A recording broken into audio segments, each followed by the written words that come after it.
Assalamualaikum, hai, nama saya Farah Qurratu Aini binti Kamaruzaman, nombor matriks ES2205024.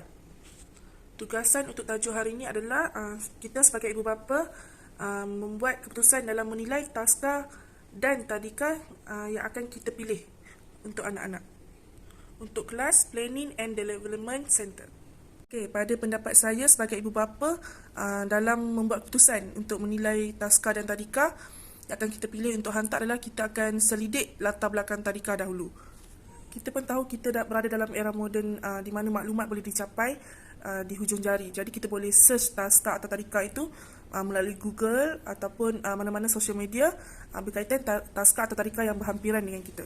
Jadi kita boleh lakukan sedikit penilaian bagaimana kita untuk memilih taska itu ataupun tadika itu melalui latar belakang mereka. Okey, isi seterusnya penyelidikan awal. Saya sebagai ibu bapa, saya akan buat penyelidikan awal, iaitu saya akan tengok review ibu bapa terdahulu. Maksudnya bila ada ibu bapa yang hantar taska dan tadika ni, mereka akan meninggalkan feedback ataupun review mereka tentang tadika tersebut. Hal ini penting bagi memastikan kita dah buat persediaan awal sebelum kita hantar anak-anak ke taska ataupun tadika. Jadi saya rasa poin ini sangat berguna untuk kita menilai taska dan tadika tersebut. Isi yang kedua adalah apakah produk yang digunakan untuk taska dan tadika tersebut.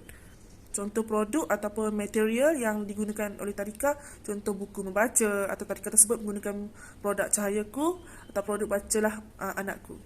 Bahagian ini penting di mana kita dapat melihat rujukan taska dan tadika tersebut.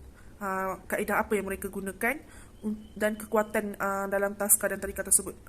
Dalam pada itu, selalunya taska dan tadika ni akan ada website tersendiri untuk kita sebagai ibu bapa boleh melihat melalui platform website mereka, iaitu kat situ terdapat beberapa atau lebih banyak maklumat untuk bakal ibu bapa kita lihat. Okey, dari situ kita boleh lihat package yang ditawarkan, aktiviti yang dilakukan dan maklumat untuk kita hubungi. Terusnya sebagai ibu bapa juga, saya akan memastikan taska tu ataupun tadika itu berdaftar ataupun tidak. Kita sebagai ibu bapa ni kita kena selidik dahulu tadika tu berdaftar dengan Jabatan Pendidikan Negeri ataupun tidak. Sebab ini penting supaya kita dapat rujukan yang maksudnya kita akan rasa selesa dan rasa selamat. Okey, untuk pendaftaran tadika kita boleh kena pasti melalui CJ pendaftaran oleh JPN atau plat yang dipaparkan di pintu-pintu tadika. Isi seterusnya, selalunya kita akan bertanya kepada penduduk berdekatan di mana kita ada kenalan ataupun kita ada rakan-rakan yang menghantar anak-anak ataupun jiran yang menghantar anak-anak di tadika yang berdekatan yang kita mahu hantar, taska ataupun tadika. Jadi mereka akan beri review yang lebih dekat sebab mereka tinggal di kawasan yang berdekatan dan mereka boleh mengetahui apa-apa yang berlaku di tadika tersebut ataupun taska tersebut. Saya rasa ni menarik sebab kita dapat mengetahui lebih dekat dengan pendekatan kita untuk menilai taska dan tadika tersebut.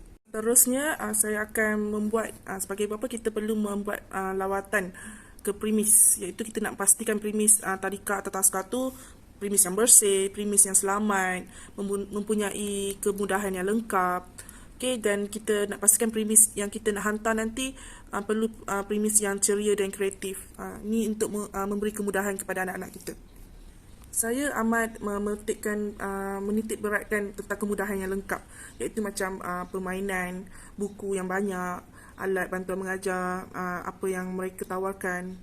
Saya suka kepada kelas yang selesa, yang tak begitu ramai ataupun tak begitu sempit. Berarti kata lain, tadika tu bagi saya boleh menarik pandangan saya dan menarik pandangan anak-anak saya juga. Akhir sekali, saya mencadangkan agar ibu bapa membuat penilaian secara menyeluruh sebelum mendaftarkan anak ke tadika yang kita idamkan.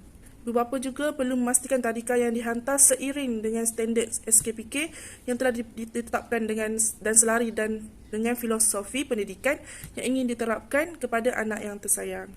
Harapan saya sebagai ibu bapa, kita akan memastikan anak-anak mendapat pendidikan yang sewajarnya dan berada dalam keadaan yang selamat di mana-mana tadika dan taska yang kita hantar. Itu saja. Terima kasih.